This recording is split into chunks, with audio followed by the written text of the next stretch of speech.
പൊന്നാനി പീഡനക്കേസിൽ ആരോപണ വിധേയരായ SP Sujith Das, DYSP VV Benny, CI Vinod എന്നിവർക്ക് സുപ്രീം കോടതിയുടെ നോട്ടീസ്.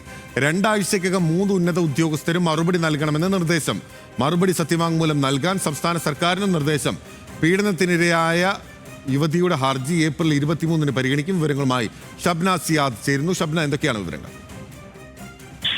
ബിനിൽ, പൊന്നാനി പീഡന കേസിൽ ആരോപണ വിധേയരായ 3 ഉന്നത പോലീസ് ഉദ്യോഗസ്ഥർക്കാണ് സുപ്രീം കോടതി നോട്ടീസ് അയച്ചിട്ടുള്ളത്. ഇരയായി യുവതി നൽകിയ ഹർജിയിലാണ് നടപടി. ഹൈക്കോടതിയെ ഈ യുവതി ഹർജി നൽകിയിരുന്നു. ഈ പോലീസുകാർക്കെതിരെ കേസെടുക്കണം എന്നൊരാവശ്യമായിരുന്നു ഉന്നയിച്ചത്. അത് അനുവദിക്കാതിരുന്നതിനെ തുടർന്നാണ് സുപ്രീം കോടതിയെ സമീപിച്ചത്. ഉന്നത ഉദ്യോഗസ്ഥർ 2 ആഴ്ചക്കകം മറുപടി സത്യവാങ്മൂലം നൽകണം എന്നാണ് കോടതിയുടെ നിർദ്ദേശം. മറുപടി സത്യവാങ്മൂലം നൽകാൻ സംസ്ഥാന സർക്കാരിനും കോടതി നിർദ്ദേശം നൽകിയിട്ടുണ്ട്. ആരോപണ വിധേയരായ SP Sujith Das, DYSP PV Benny, VP Benny, CI Vinod എന്നിവർക്കാണ് നോട്ടീസ്. പീഡന കേസിലെ പരാതിക്കാരിയായ യുവതി നൽകിയ ഈ ഹർജി ഏപ്രിൽ 23 വീണ്ടും പരിഗണിക്കും. ഓക്കെ, വ്യക്തമാണ്.